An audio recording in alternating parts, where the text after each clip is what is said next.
სპეცოპერაციიდან 9 წლის შემდეგ ზურაბ ვაზაგაშვილის საქმეში ახალი გარემოებები იკვეთება. ვაზაგაშვილის ოჯახის ადვოკატებმა დღემდე უცნობი ფოტომასალები გაასაჯაროვეს, რომელიც მათი მტკიცებით ადასტურებს, რომ 2006 წელს ეგრეთ წოდებულ კორტებთან ზურაბ ვაზაგაშვილის საკონტროლო გასროლით მას შემდეგ მოკლეს, რაც ავტომობილი, რომელშიც იჯდა, გაჩერდა. აღნიშნული დასკვნით მოძიებული მასალებით უდაოდ დასტურდება ის გარემოება, რომ 2006 წლის 2 მაისს განხორციელდა ზურაბ ვაზაგაშვილის განზრახ კვლევა. მტკიცებულებები, რომელიც წლების განმავლობაში საქმეში არიდო ადვოკატებმა დღეს პროკურატურას წარუდგინეს და შუამდგომლობით მიმართეს ახალი დეტალების შესახებ სასამართლოს სამედიცინო ექსპერტი მაია ნიკოლეიშვილი დაიკითხოს. ადვოკატები იმასაც აცხადებენ, რომ მოპოვებული მტკიცებულებების შემდეგ შესაძლოა საქმე განზრახ მკვლელობის მუხლით გადაკვალიფიცირდეს.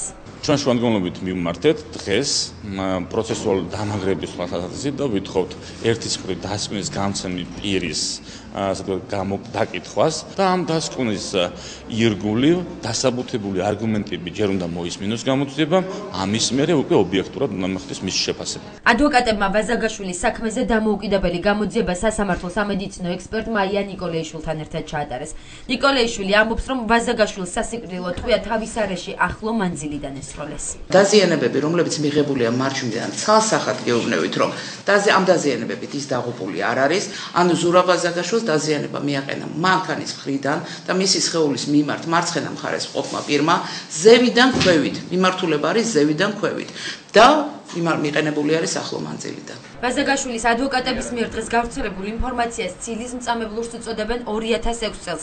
ეგრეთ წოდებულ კორტებთან ჩატარებული სპეცოპერაციის ხელმძღვანელი და კრიმინალური პოლიციის ყოფილი უფროსი. მათი განმარტებით ვაზაგაშვილის ადვოკატები საზოგადოების შეცდომაში შეყვანას ცდილობენ.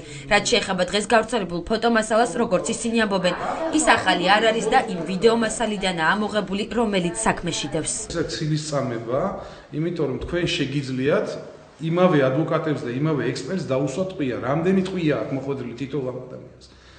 და საერთოდ რისთვის უნდა ჭირდებოდეს სამართალდამცავ ორგანოებს საკონტროლო გასროლა. ეს არის მოგონილი. მანქანის დაჯახების მერე იმ მანქანისთვის არავის აღარ უსვრია, იმიტომ რომ მანქანა იყო შეჩერებული უკვე.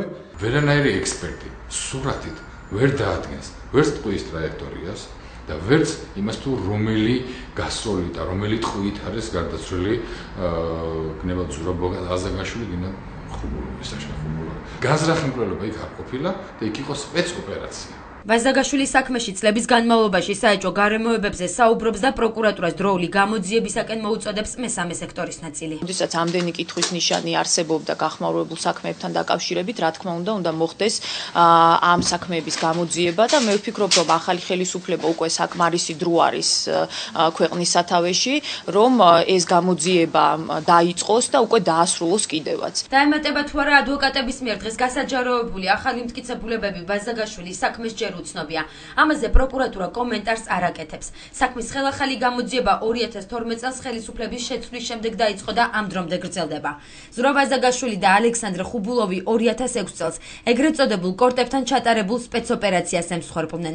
მაშინდელი კრიმინალური პოლიციის ინფორმაციით ავტომობილში მყოფი პირები ყაჩაღური დაჯგუფების წევრები იყვნენ და ერთ-ერთი ბინის დასაყაჩაღებლად მიდიოდნენ. ავტომანქანაში იჯდა ბუბა ფუთურიძეც, რომელიც მძიმედ დაიჭრა, მოგვიანებით კი მან დანაშაული აღიარა და პროკურატურასთან საპროცესო შეთანხმება გააფორმა. სპეცოპერაცია, რომელსაც კორტების ტრაგედია შეარქვეს, ერთ-ერთი გახმაურებული საქმეა, რომელიც განაჩენს ხელახალი გამოძიების გარდა სტრასბურგის ადამიანის უფლებათა სასამართლოდანაც ელოდება.